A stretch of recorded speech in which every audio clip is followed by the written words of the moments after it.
experiência maravilhosa para eles. Amado, abra sua Bíblia no livro de Êxodo, capítulo 2.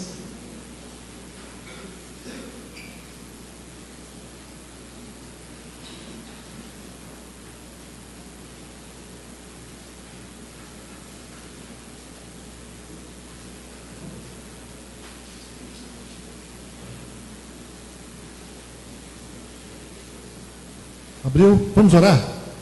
Mais uma vez, Senhor, mais uma vez nós oramos, Pai.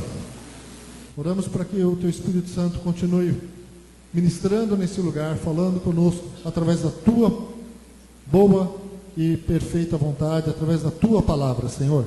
Fala aos nossos corações, é o que te pedimos, cumpre Teus planos aqui, repreendemos a distração, repreendemos o cansaço, repreendemos, Senhor Deus, toda a incredulidade, que tudo isso fique fora deste lugar, Senhor Deus amado, que o Teu Espírito Santo tenha livre acesso no nosso meio, livre acesso aos nossos corações e às nossas mentes, em nome de Jesus.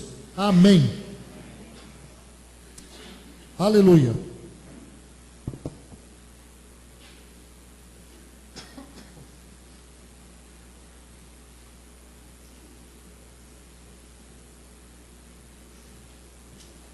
Hebreus 2, versículo 11, diz assim, a partir...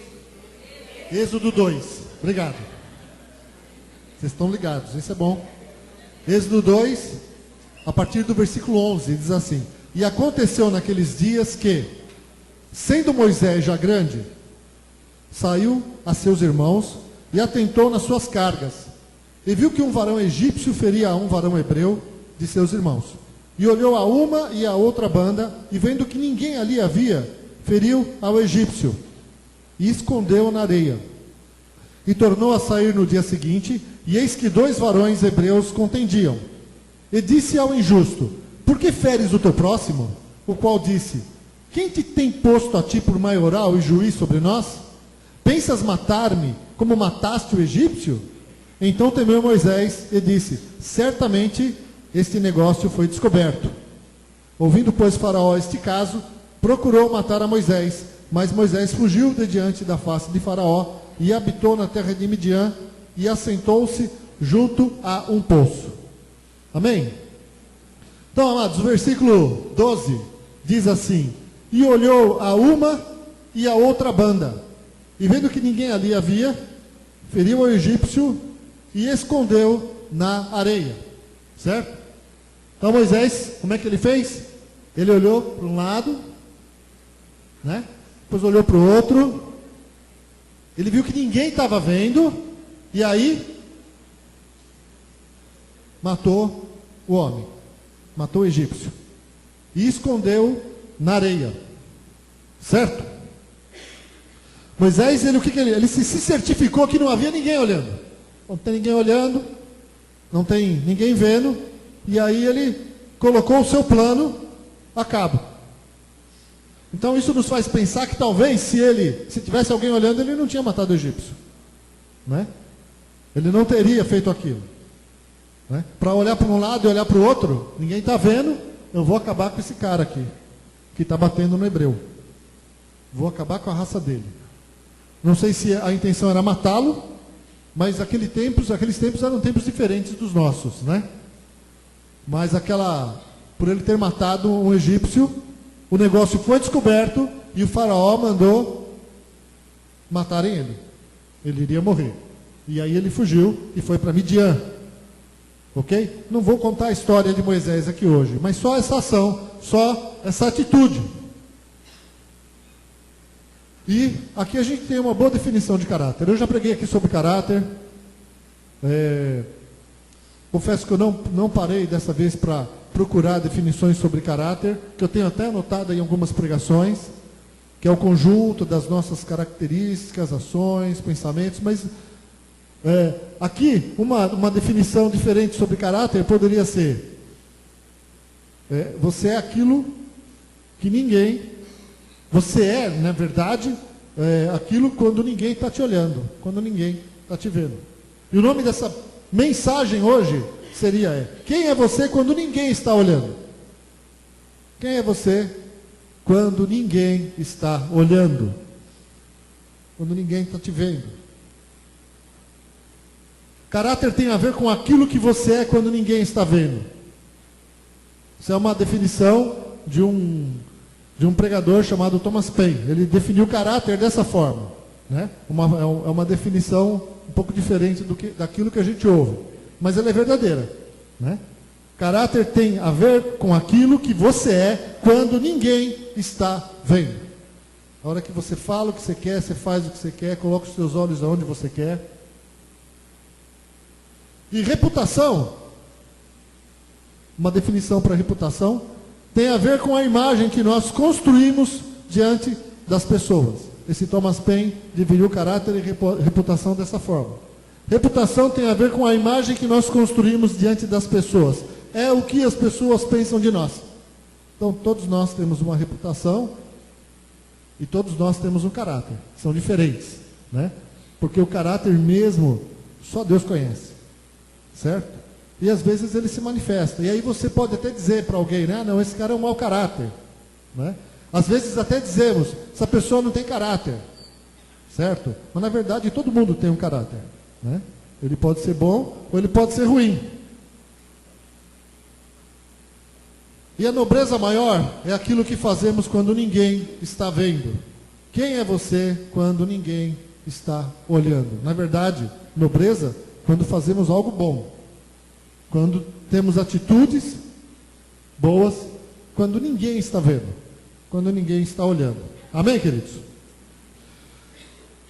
Quando sabemos que estão nos vendo e o que as pessoas irão pensar de nossas atitudes, isso nos leva a agir de uma forma que talvez não fosse a nossa verdadeira atitude, se tivéssemos a certeza de que ninguém estaria nos vendo ou julgando.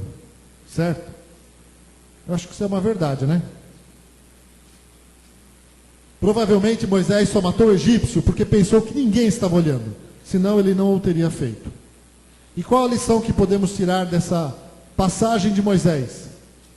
O que a gente aprende aqui? É que nós não podemos viver sob a vigilância de outras pessoas.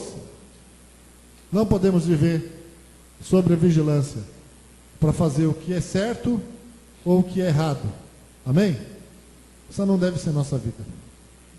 Colossenses capítulo 3, abra sua Bíblia lá, versículo 22. Ali nós temos um bom exemplo.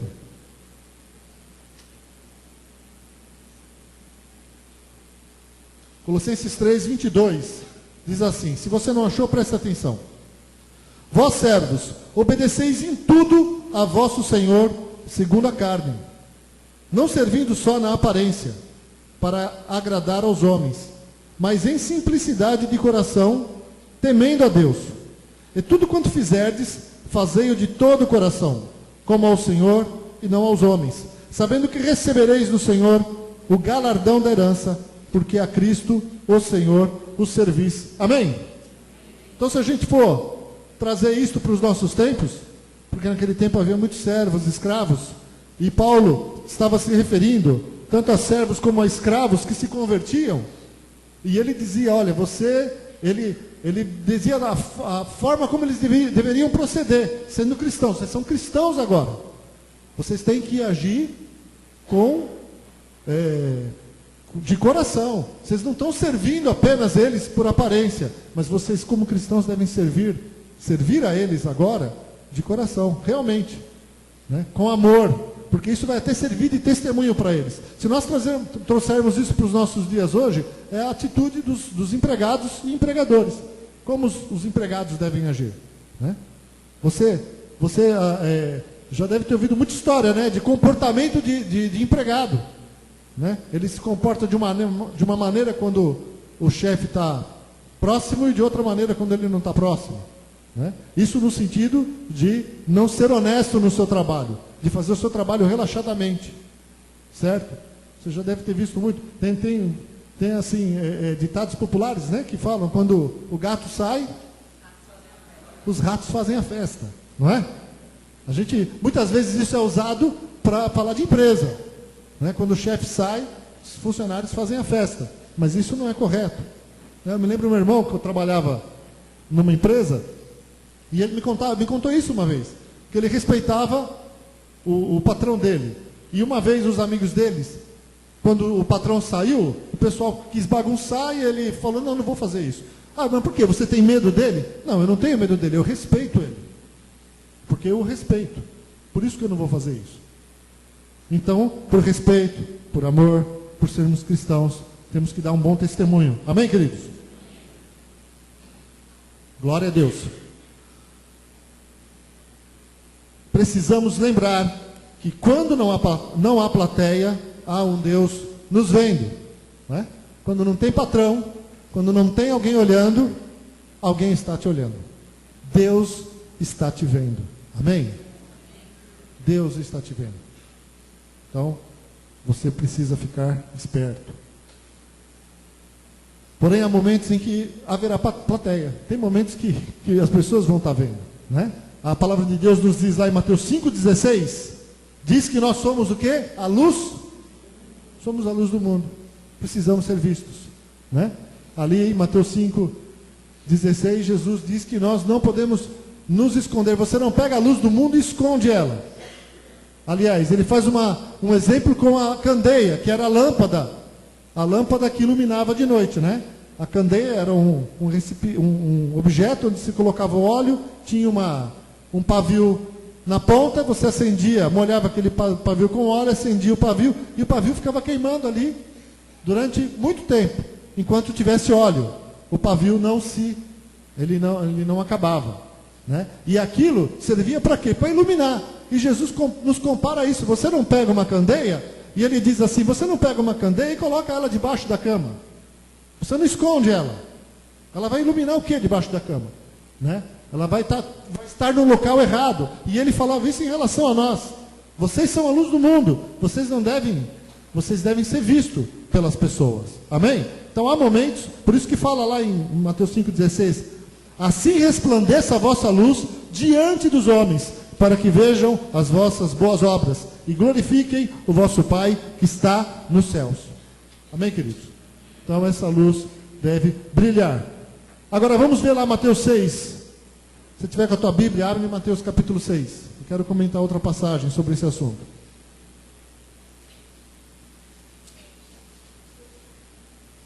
Mateus 6, se você achou, me acompanha, se não, ouça. Mateus 6, versículo 1 diz assim: guardai-vos de fazer a vossa esmola diante dos homens, para serem vistos por eles. Aliás, não tereis galardão junto de vosso Pai, que está nos céus. Quando, pois, deres esmola, não faças tocar trombeta diante de ti, como fazem os hipócritas nas sinagogas e nas ruas, para serem glorificados pelos homens. Em verdade vos digo que já receberam o seu galardão. Mas, quando tu deres esmola, não saiba a tua mão esquerda o que faz a tua direita, para que a tua esmola seja dada ocultamente, e teu Pai, que vem em secreto, te recompensará publicamente. Amém? Também diz, para que a tua oferta seja dada ocultamente, e o teu Pai, que vem em secreto, te recompensará ocultamente. Amém, queridos? Glória a Deus. Então, queridos, mesmo quando você vai fazer o bem, da mesma forma que às vezes alguns não querem ser vistos fazendo o que é errado, querem ser vistos quando estão fazendo o bem. E Jesus diz que essa atitude é hipocrisia, né? Querer ser visto. Você viu, muito político às vezes usa desse recurso para conseguir votos, certo? No caso deles é até uma estratégia, eles precisam de votos. Então eles vão fazer boas obras, vão fazer a sua campanha, ele tem que ficar mostrando o que ele fez para conseguir voto. Senão ele não recebe voto. Mas no nosso caso, o que o Senhor está dizendo aqui, olha, da mesma forma, agora você não tem que buscar plateia. Faça ocultamente, né? Que não veja a sua mão esquerda o que faz a sua direita. Amém, queridos? E Deus nos diz aqui algo muito bom. Para fazermos em secreto, pois Ele nos recompensará de que forma? Secretamente? Publicamente. Então, aquilo que você faz de coração em secreto, você vai ser um dia recompensado por Deus, publicamente. É Deus que vai fazer isso.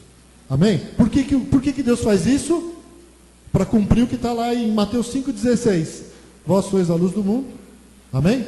Assim resplandeça a vossa luz diante dos homens, para que vejam as vossas boas obras e glorifiquem o vosso Pai que está nos céus. Então, quando fazemos boas obras, sem a intenção que os outros nos vejam, Deus vai fazer com que elas sejam vistas, para que o nome dele seja glorificado através das nossas vidas. Amém? E o que é interessante aqui, quando o Senhor nos diz que Ele vai nos abençoar, eu lembrei de alguma situação. Eu vou contar um caso meu. Eu vou contar porque é um caso conhecido e inclusive está até em fita de vídeo. Está até em fita de vídeo, né? Em 2012, 2013, nós fomos lá participar de um evento na Igreja Bola de Neve sobre finanças. E nós tivemos lá 3 dias intensos sobre ministração de finanças, com o pastor Arão. E foi um tempo muito bom, né?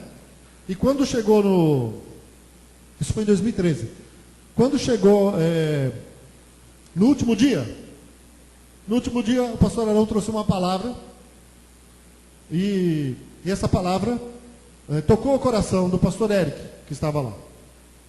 E quando terminou a mensagem, eles tiveram um momento de recolher ofertas, e aí o pastor Eric pegou o microfone. E a palavra falava sobre algo que uma mulher fez, né? Uma viúva fez para Eliseu. E o que ela fez agradou o coração de Deus. E ela foi muito abençoada por isso. Porque ela se preocupou com a necessidade do profeta. E construiu um quartinho para o profeta. E por causa disso ela foi muito abençoada. E aí o pastor Eric, quando ele ouviu aquela palavra, ele subiu de púlpito. E lembrou de uma ação, de uma atitude. Ele lembrou que 10 anos antes, quando ele chegou em Santos, e ele ainda não tinha igreja, estava começando um grupinho familiar, ele nos visitava, e eu peguei ele um dia e levei ao monte. Levei ele para o monte, lá do Guarujá, que eu orava, e fui eu, ele e mais 2 irmãos. E quando nós estávamos lá, Deus tocou no meu coração para orar por ele. E eu orei, eu abençoei muito. E naquele momento que eu orava por ele, eu lembrava do sofrimento que eu tive no começo desta igreja aqui em Santos. As dificuldades que eu tive. E eu comecei a pedir para Deus para que ele não passasse por tudo que eu passei. Para que Deus abreviasse aquele tempo. E que o ministério dele fosse muito próspero. E que ele fosse muito próspero em ganhar vidas para Deus. E isso foi lá em 2003, na verdade. Foi em 2003 que isso aconteceu, né? Porque em 2013 faziam 10 anos. E ele lembrou disso. E ele subiu no púlpito e lembrou e falou. E ele falou para os irmãos, falou para a igreja: irmãos, hoje Deus tocou no meu coração que há 10 anos, quando eu cheguei aqui em Santos, quando nós não tínhamos nem igreja, nós éramos um grupo familiar, o pastor Evandro subiu comigo no monte e clamou pela minha vida, para que o nosso ministério crescesse. E naquele tempo ele foi o único pastor que fez isso. Não porque ele não pediu para ninguém, certo? Não sou melhor que ninguém. Mas foi uma atitude que Deus se agradou. Foi feito literalmente no escuro, porque no monte não tem lâmpada, estava uma escuridão. Foi feito literalmente secretamente, porque isso nunca foi falado, eu nunca falei isso de púlpito. Porque eu nem sabia o que isso ia render, o que ia gerar. Certo? E depois de 10 anos, nós estávamos no Bola de Neve, uma igreja que cresceu muito mais que a nossa, um local para 1.500 pessoas, onde haviam 750 naquela noite, e ele diante de todo mundo, diante de todos, fez essa declaração. E naquele momento ainda me abençoou com a oferta da noite, e falou assim: olha, eu queria que, por causa disso hoje, pelo que ele fez, pelas primeiras ovelhas da nossa igreja, que vieram da igreja dele, que foram bênção nesse lugar, e nós, naquele tempo, saíram irmãos preciosos dessa igreja para ir no Bola de Neve, e nós não retivemos ninguém, nós abençoamos todos que foram para lá, todas as pessoas. E ele falou de púlpito que foram as melhores ovelhas dele naquele tempo, elogiando a nossa igreja. E ele fez uma oração pela nossa igreja naquele dia, que foi uma honra muito grande. Eu não sei quem lembra, quem estava lá, mas os irmãos se emocionaram muito, porque foi um momento de muita honra pública diante de uma multidão, para essa igreja, uma honra pública para a minha vida, e eu tinha uma necessidade, irmãos, que ninguém sabia, ninguém, porque eu não contei para ninguém o quanto eu estava precisando para colocar a minha situação financeira em ordem naquele mês. Algo que vinha se acumulando e era uma luta. Ninguém sabia, mas tem alguém que sabia e que vê o que você faz no secreto e que te abençoa publicamente, amém? Deus sabia. Porque, irmãos, ninguém sabia quanto de oferta seria colocado naqueles 2 gasofiláceos naquele dia. Ninguém, mas tem um Deus que sabe. Tem um Deus que sabe da tua necessidade. E naquele dia, a oferta que eles me deram, eu tirei o dízimo e deu certinho o valor que eu precisava. Irmão, certinho. Eu cheguei em casa com a minha esposa e a minha filha. Nós dobramos os joelhos, levantamos as mãos para os céus, os 3, e agradecemos. Senhor, Tu és fiel. O Senhor é fiel. O Senhor é bom. O Senhor é misericordioso. Glória a Deus. Amado, você faz coisas em secreto, com o coração disposto a abençoar. Deus vai te recompensar publicamente, na hora certa. Demorou 10 anos. Eu nem sabia. E é assim mesmo. Quando nós entrarmos na glória, quando nós chegarmos no julgamento de Deus, o Senhor vai falar assim: olha, vocês que me visitaram quando eu estava preso, que foram me ver quando eu estava doente, me vestiram quando eu estava nu, entra para o gozo do Senhor, entra. Né? O Senhor está dizendo, vem para o céu. E eles vão dizer, Senhor, quando nós fizemos isso a Ti, Senhor? Deus, Jesus estava olhando, queridos. Deus estava olhando a ação. Deus está olhando a ação de cada um. Deus está vendo a tua obra. Deus está vendo o que você está fazendo. E num determinado momento Ele vai falar isso e você nem vai lembrar quando você fez. Você nem vai lembrar a tua ação. Amém? Deus é bom. Deus se agrada de fazer isso. Amém? Tem um negócio que eu vou contar para vocês também. Eu gosto de dar exemplo meu, certo? E uma vez a Dorcas manifestou, eu já falei isso aqui de segunda-feira, acho que de domingo não, mas a Dorcas manifestou um desejo grande de andar de navio.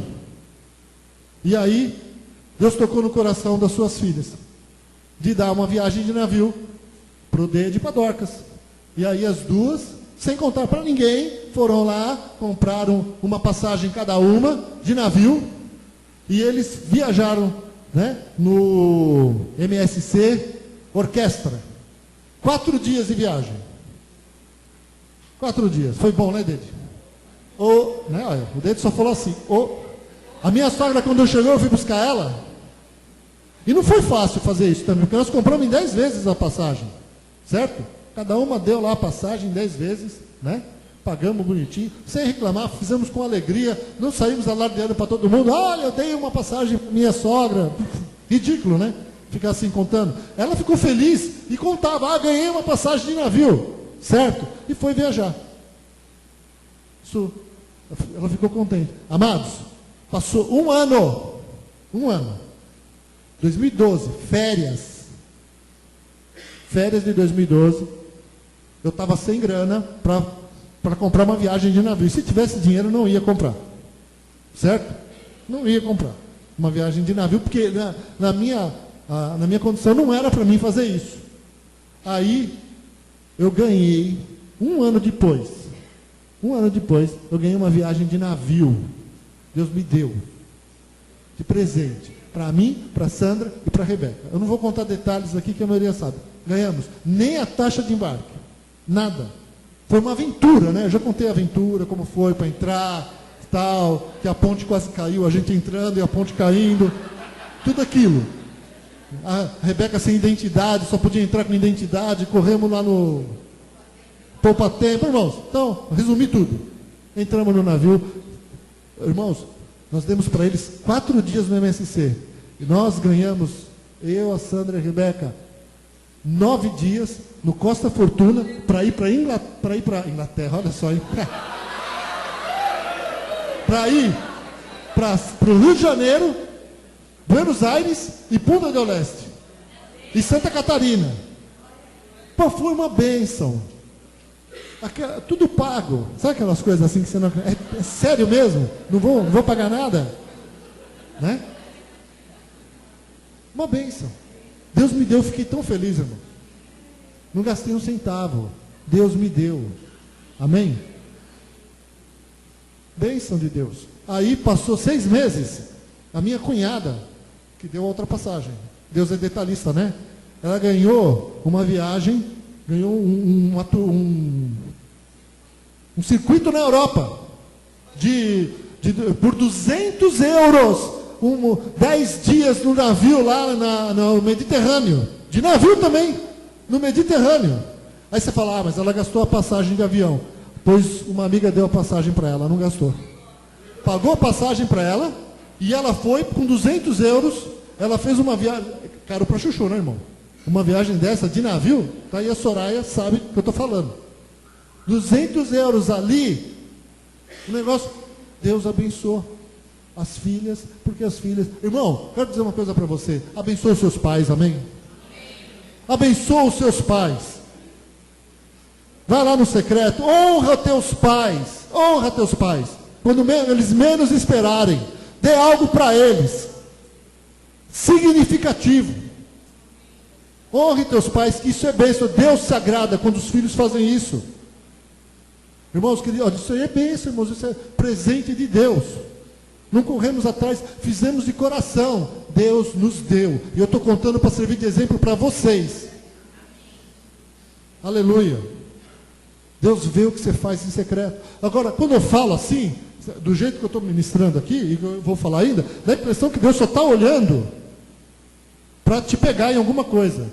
Pelo contrário, irmãos. Deus te vê o tempo todo porque Ele te ama. Para cuidar de ti. Para te abençoar. Entendeu? Se você entendesse isso, que Deus te vê 24 horas, você ia andar pianinho.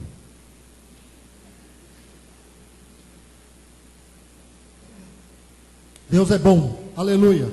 Continuando aqui. Provérbios 22:1 diz assim: mais vale o bom nome do que as muitas riquezas, e o ser estimado é melhor do que a prata e o ouro. A boa reputação é importante, mas ela deve ser a extensão do caráter e não a substituição do seu caráter. Amém? Pois alguns só agem de forma correta quando estão sendo vistos. José do Egito, exemplo aqui, irmãos. José do Egito é o exemplo de um jovem, né? Foi preso, foi vendido pelos irmãos, foi ser escravo na casa do Potifar.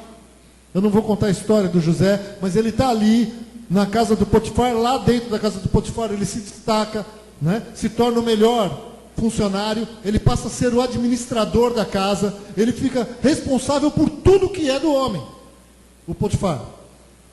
José do Egito. Só que o Potifar tem uma esposa, né? Uma sem vergonha, está lá, de certo uma mulher bonita, que põe os olhos no José e começa a tentar ele. Vem aqui, meu marido não está em casa, vem cá, deita comigo. E o cara ali, firme, posicionado. Olha, minha senhora, o teu marido confiou em mim. Eu não vou fazer isso com ele. Eu não vou fazer. Vai passando os dias, um dia a mulher se certifica que não tem ninguém na casa. Aí, agora ela tem certeza que o José vai cair na cilada. Ninguém está olhando, ninguém está vendo. Eu vou dar em cima dele, né? Vou mostrar meus dotes e o rapaz não vai aguentar. Ah, não tem homem que resista. Vai cair a máscara dele. Né? E a história vocês conhecem. José ficou firme, falou: minha senhora, eu não vou pôr a mão na senhora, porque o teu marido me confiou tudo, menos a senhora. Eu não vou fazer isso. E a mulher avança, né? A mulher não aguenta. Né? A louca vai para cima dele. E o cara, ó, se manda. Não, querido, você vai ler o texto, é uma louca, uma sem vergonha. Né? É uma endemoniada, está ali, para derrubá-lo. Só que é o seguinte, ninguém estava vendo, irmãos. Ninguém estava vendo, só Deus. E Deus viu a atitude de José do Egito. E ele foi preso injustamente, porque a mulher depois falou que ele tentou pegar ela. Porque ela ficou com a roupa dele na mão dela. Olha a tamanha loucura da mulher. Ele teve que sair correndo nu. Ele foi preso e ela disse que ele atacou ela. Ela estava numa condição melhor que a dele. Acreditaram nela e ele foi para o cárcere. E ficou lá no cárcere e lá ele se destacou de novo. Né? Se tornou carcereiro e depois saiu do cárcere. Agora vejam, Deus viu a atitude dele. Deus viu o comportamento dele. Deus viu a retidão dele, a santidade, o respeito, a honra. Deus viu tudo. Viu o que estava no coração dele. Aquilo que você não vê, aquilo que a gente não vê, Deus está vendo. Deus olha o teu coração. Deus sabe as tuas intenções. E Deus sabe de tudo. E quando Deus viu isso em José, Deus já estava preparando para ele uma posição que ele e ninguém imaginariam que ele iria receber. Ele se tornou governador do Egito. Ele se tornou simplesmente o homem mais poderoso do seu tempo. De toda a terra. A nação mais poderosa tinha como primeiro-ministro José do Egito. O homem que mandava naquilo que era mais valioso naquele tempo. Na comida.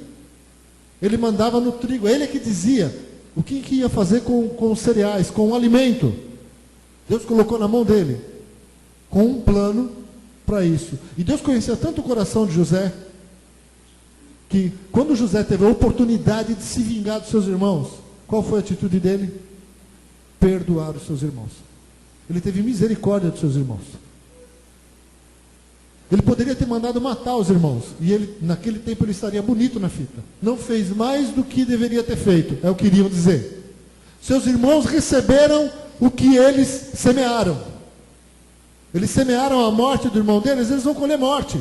Pelo contrário, José do Egito pagou o mal que lhe fizeram com o bem. Amém, queridos? E Deus viu isso. E ele continuou sendo abençoado, honrado.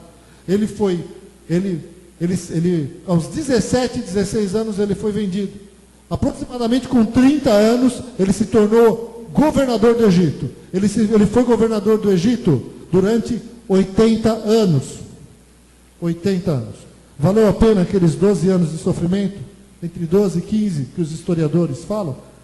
Valeu a pena? Valeu a pena. Ele não sabia o que Deus tinha para ele. Mas valeu a pena se posicionar. Amém? Valeu a pena estar na presença do Senhor. Vale a pena, irmãos, não desista de continuar firme na presença de Deus. Você não sabe o que Deus vai fazer na tua vida. Você não sabe o que Deus vai fazer o ano que vem. Você não sabe onde Deus vai te colocar daqui 5 anos. Você não sabe o que Deus pode fazer. Você não sabe. Deus está te olhando, Deus está te vendo no secreto. Deus está olhando para você no teu coração, no teu interior. Aleluia. Nosso Deus é bom. Glória a Deus. Gênesis 16, 13. Quando Sara e Agar tiveram uma discussão, porque a história nos conta que Abraão não podia ter filho, nem Sara. Eles receberam uma promessa, o tempo começou a demorar. Aí a Sara falou a Abraão: faz o seguinte, deita com a minha serva Agar, para que cumpra o que Deus mandou e você tenha um filho através dela. E o Abraão foi e teve um filho através dela. Quando ela engravidou, a Sara ficou com ciúmes. Primeiro ela teve a ideia ruim, e depois ela ficou com ciúmes quando viu Agar grávida. E ela começou a aborrecer Agar. E Agar teve que fugir. E quando ela estava para morrer, ela fez uma oração. E Deus teve misericórdia dela. Então ela invocou, eu vou ler, vocês não precisam nem abrir, está em Gênesis 16, 13 e 14. Então ela invocou o nome do Senhor, que lhe falava. E falava para ele: tu és Deus que vê. Pois disse ela: não olhei eu neste lugar para aquele que me vê?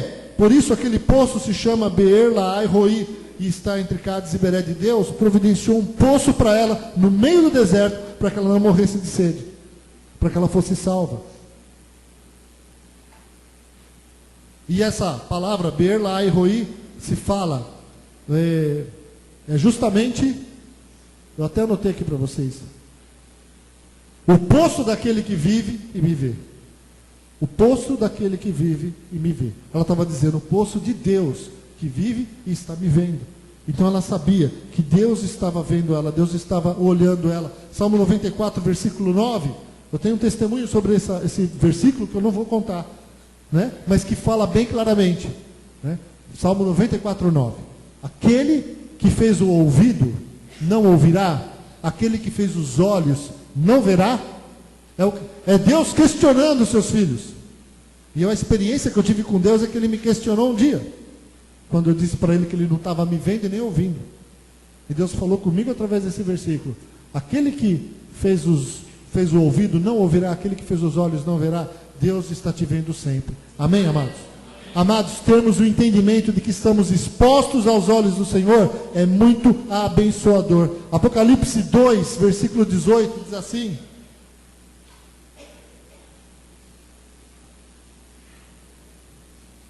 cadê o versículo? Vamos lá. Apocalipse 2, versículo 18 a 23.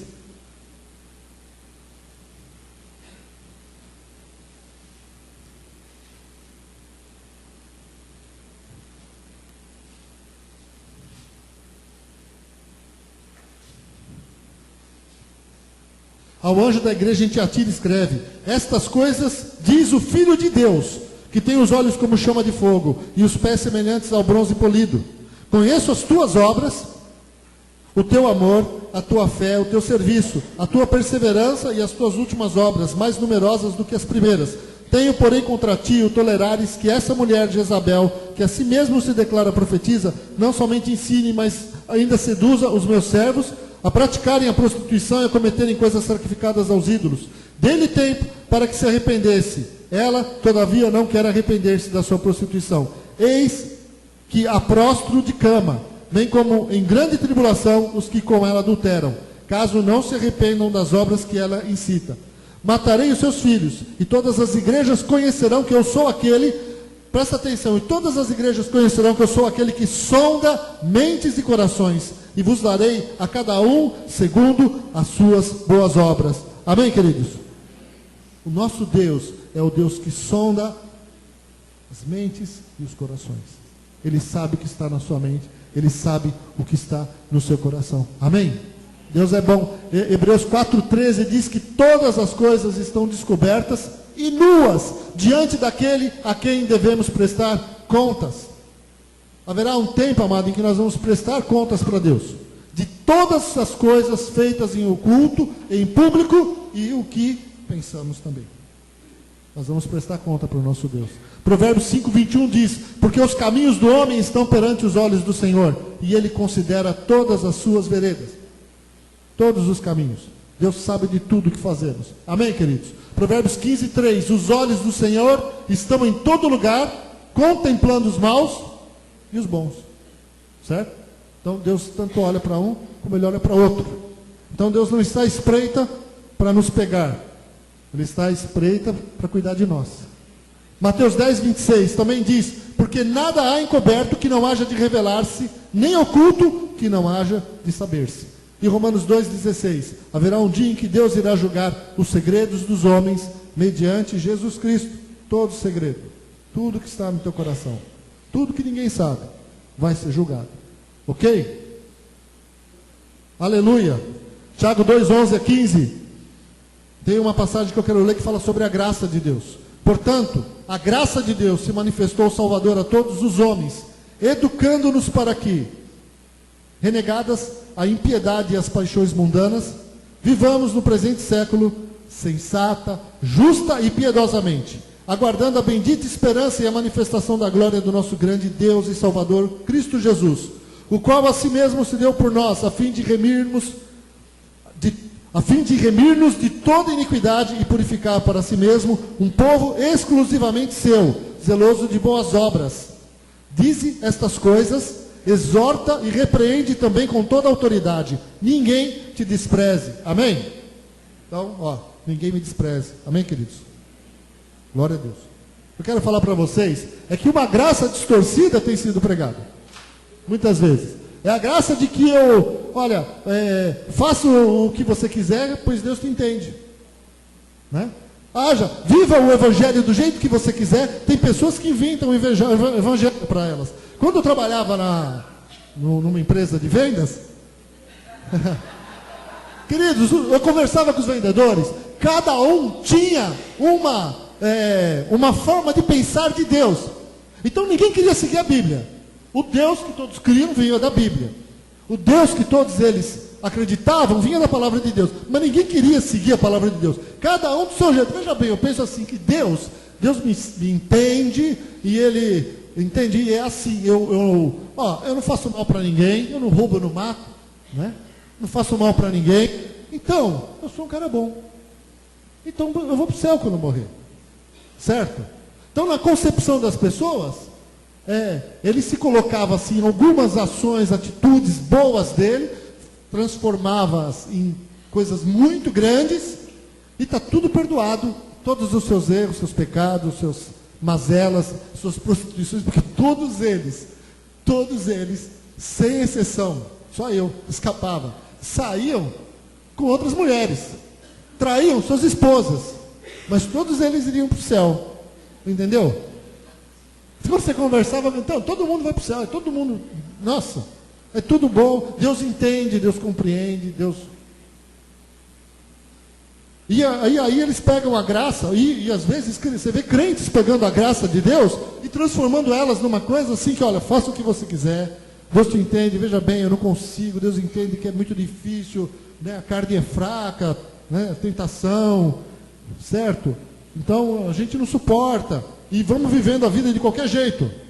Mas aqui nos diz que a graça se manifestou salvadora a todos os homens, educando-nos para que renegadas é renunciadas, renegada é a palavra mais forte no português para renunciar a alguma coisa.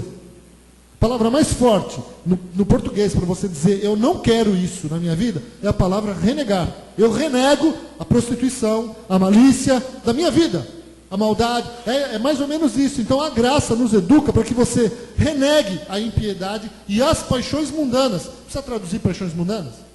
Paixões mundanas é impureza sexual, é prostituição, paixões mundanas. E vivamos no presente século de uma forma sensata, justa e piedosamente. Piedosamente eu vou traduzir para vocês. Esse piedosamente, às vezes, ele é traduzido de forma errada. Piedosamente, como assim, uma pessoa piedosa é vista como uma pessoa que ela é só humilde no sentido financeiramente, né? Uma pessoa mansa. Piedoso aqui é uma pessoa que anda em retidão, é uma pessoa que tem reverência com as coisas de Deus, é uma pessoa que zela para que a vontade de Deus se cumpra.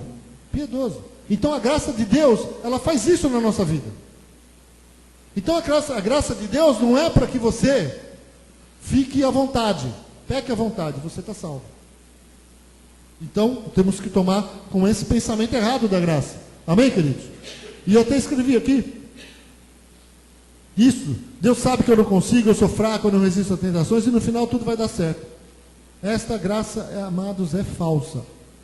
Ela é falsa, certo? Paulo diz aos Gálatas, quem semeia na carne, da carne irá colher corrupção. Quem semeia no Espírito irá colher a vida eterna. E antes de fazer essa afirmação, Paulo diz, de Deus não se zomba.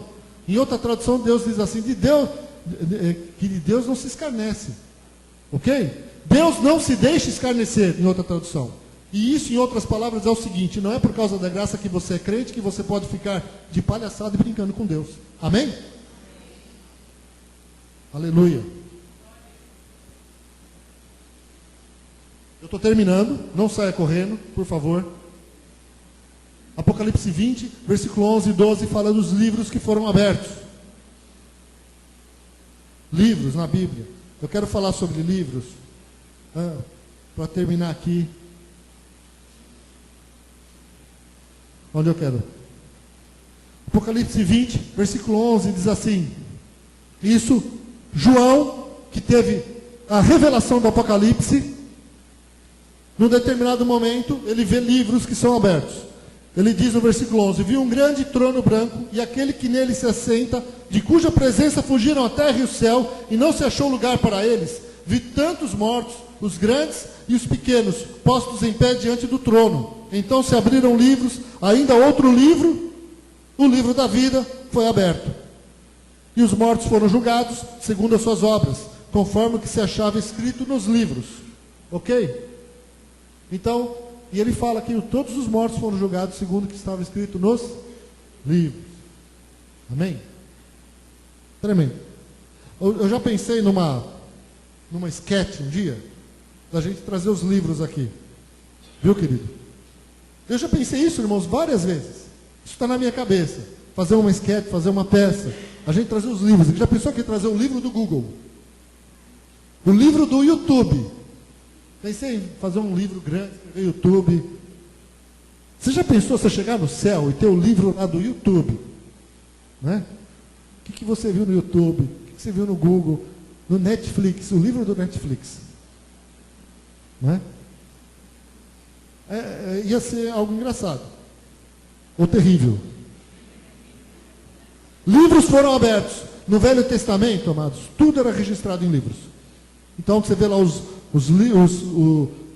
livro das crônicas, né? Tem o livro de reis, o livro de crônicas. Os livros das crônicas, as crônicas estavam escritas em algum lugar. Estavam escritas em livros. Ok? E eram os registros dos acontecimentos para que não se perdessem. E tudo sempre foi, principalmente no Velho Testamento, registrado em livros. E talvez, e por nós lermos isso na palavra, talvez nós tenhamos uma mentalidade de que tudo que é registrado no céu esteja somente em livros. Mas vocês já prestaram atenção em alguns livros da Bíblia, quando fala de Ezequiel, do profeta Daniel, do profeta Isaías, eles vendo tudo de olho aberto, tendo visões a olho nu do que iria acontecer. E quando você pensa na revelação do Apocalipse, ela é inteirinha visual, né? João está ali participando do presente, do que ele está vendo acontecendo naquele momento. Ele é levado em espírito ao céu para receber toda a revelação. Ele vê Jesus, ele vê os anjos, ele vê a batalha do Armagedon, ele vê tudo, ele vê o futuro. E ele vê, vocês imaginam ele vendo em preto e branco? Irmão, vocês já imaginaram Deus com tecnologia preto e branco? Ele está vendo ali tudo, sangue vermelho, né? Os olhos, Jesus reluzente como o sol, certo? Ele está vendo tudo ali.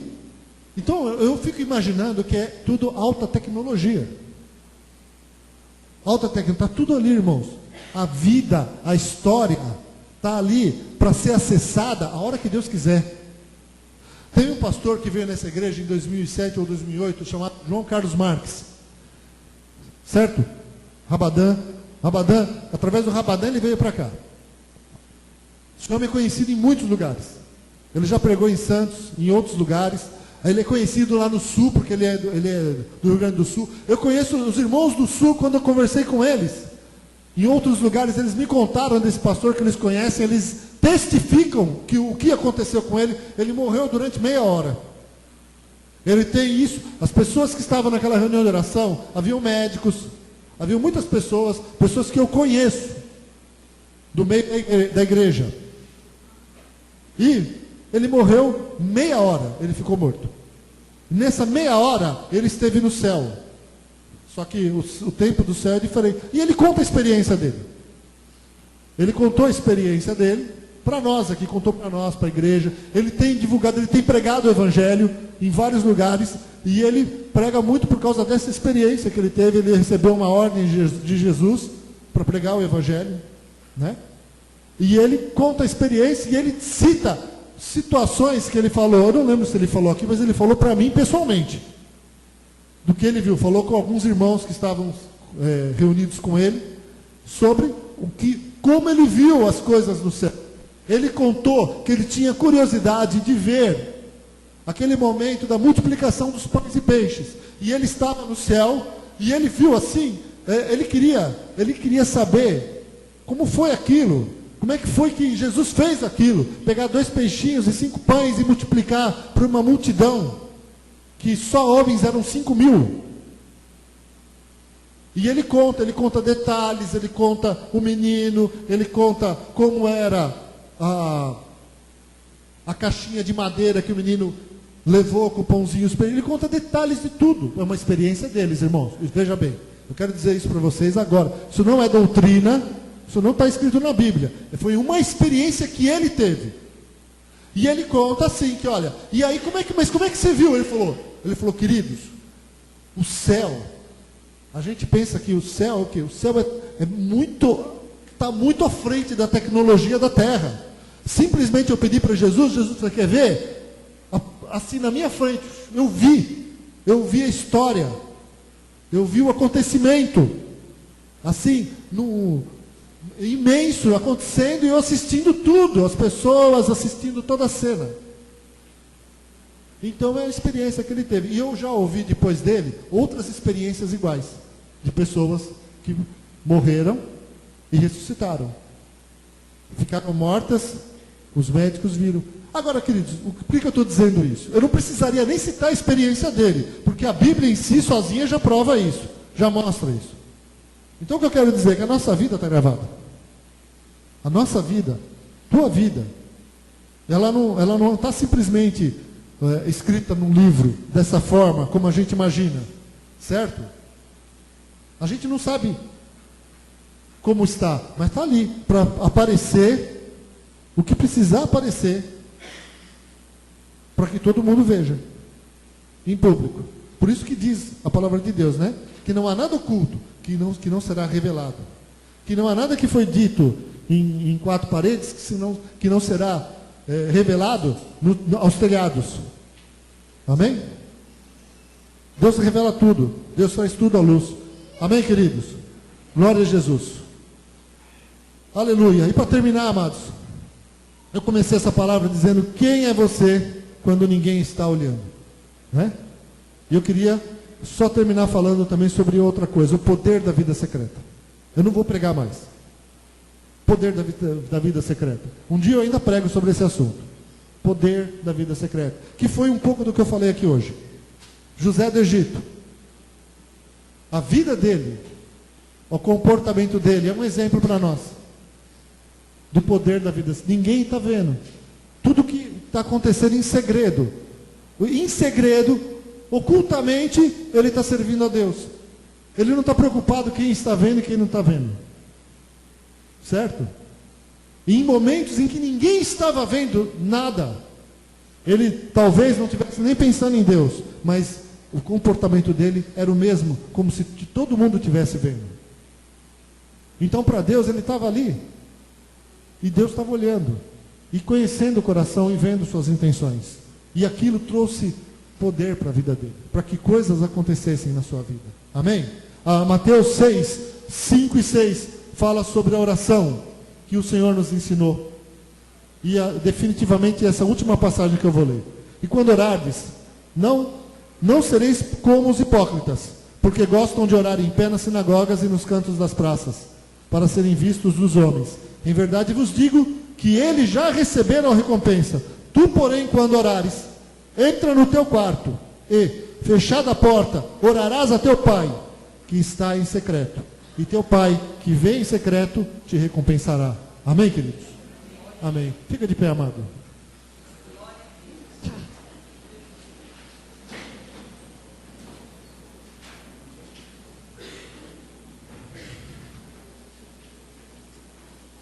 Amados, eu quero dizer para vocês que os olhos de Deus, como nós lemos aqui, estão em todos os lugares, contemplando os bons e os maus.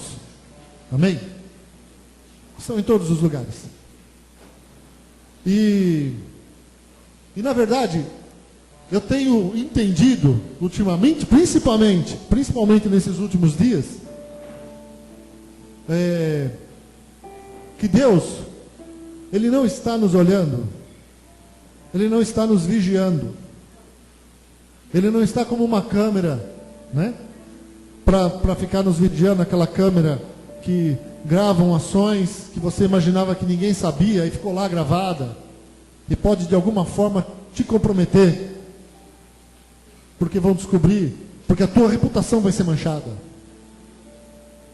E não é essa a intenção de Deus. A intenção de Deus, amados, é encontrar pessoas que estão fechando a porta para orar, fechando a porta para buscar a Deus, para ter comunhão com Ele. E é isso que Deus quer. Vai orar em secreto, vai me buscar em secreto, isso me agrada.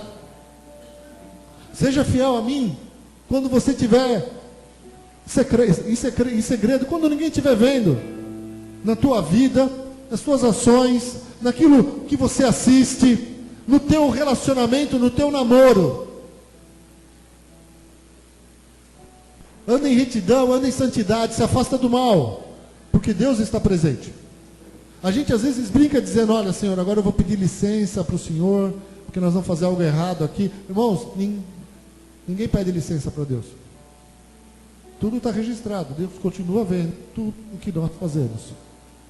Mas eu volto a dizer para vocês, que o que Deus quer ver, Deus quer procurar Josés. Deus está atrás de Davis, que estão lá entre as ovelhas, cumprindo a vontade dele. E quando um rei é reprovado, Deus fala, eu já tenho um rei separado. Eu já tenho um homem que é segundo o meu coração. Está cuidando das ovelhas lá. Sem saber que Deus está olhando para ele. Alguém que depois as pessoas vão descobrir que toca a harpa.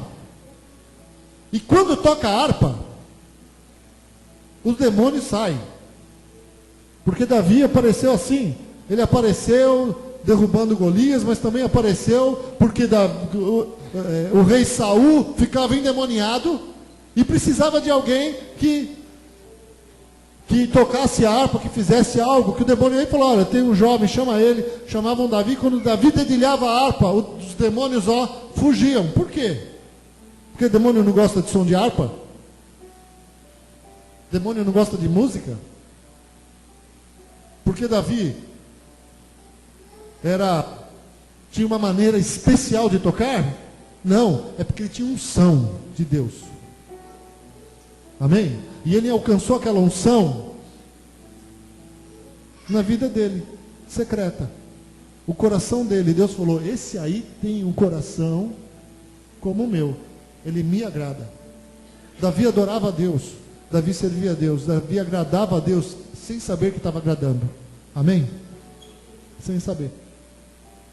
Glória a Deus. Então o que eu quero dizer para você, meu irmão, minha irmã, olha, não deixa de buscar a Deus.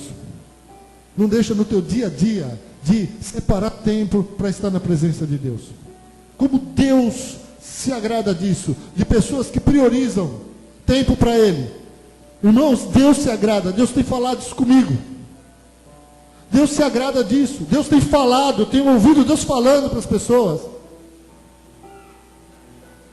Eu quero estar contigo, eu quero ouvir a tua voz, eu quero que você ore. Isso agrada o coração de Deus. Não é para pesar a mão sobre nós, não é para te massacrar. É porque Ele te ama. Ele quer ouvir as suas necessidades, Ele quer ouvir as suas orações. Amém? Ele quer te ajudar nas suas aflições, nos problemas que você tem em casa, nos problemas que você tem com a tua família, nos problemas que você tem financeiros. Deus tem poder para fazer um milagre que você não pode fazer. Amém, queridos? Aleluia. Então, em primeiro lugar, feche os seus olhos. Queria perguntar se há alguém essa noite aqui que quer entregar a vida para Jesus. Se tem alguém aqui essa noite que nunca tenha feito isso, eu peço que você levante a mão no seu lugar. E eu não vou pedir para você vir aqui na frente. Aí do seu lugar mesmo. Do seu lugar. Você vai receber Jesus como Senhor e Salvador da sua vida. Aí. Basta levantar a sua mão. Se hoje tem alguém hoje. Amém. Se tem mais alguém que quer hoje entregar a vida para Jesus. No seu lugar, levante a sua mão. Jesus está aqui hoje. Está olhando para você, querido, com amor. Se você não fez uma aliança com Ele, saiba disso, que é com amor que Ele te olha. Amém? Glória a Deus. Então, vou pedir para o Riciote fazer essa oração com o nosso amigo. Feche os olhos, queridos, vamos fazer uma oração. Amém? Repita essa oração comigo. Senhor Jesus, essa noite, neste lugar, eu entrego o meu coração, eu entrego a minha vida nas tuas mãos. Eu peço, Jesus, tem misericórdia de mim, perdoa os meus pecados. E por favor, Jesus, seja o meu Senhor e o meu Salvador. E escreve o meu nome no livro da vida. Eu oro em teu nome, Jesus. Amém. Amém, queridos. Glória a Deus. Aleluia. Eu quero dizer que se você está aqui hoje e fez essa oração, Jesus entrou no seu coração. Amém? Mesmo que você não tenha levantado a mão, o Senhor está aqui para transformar a sua vida. E eu queria orar com todos. Feche os seus olhos, vamos orar. Vamos pedir para Deus que Ele nos ajude. Se você quer fazer essa oração, você pode repetir comigo essa oração. Uma oração simples. Eu quero fazer uma oração e é a tua parte de participar também. De orar e pedir para Deus. De reconhecer que Ele tem te visto, que Ele te ama, que você precisa mudar os seus pensamentos, o teu comportamento. Pedir para Deus, Senhor, me ajuda a ser íntegro quando ninguém está olhando. Você pode fazer essa oração hoje, você está no lugar certo. Mais pessoas vão orar com você. E Deus está presente nesse lugar. Amém? Então, se você quer repetir essa oração comigo, feche os seus olhos.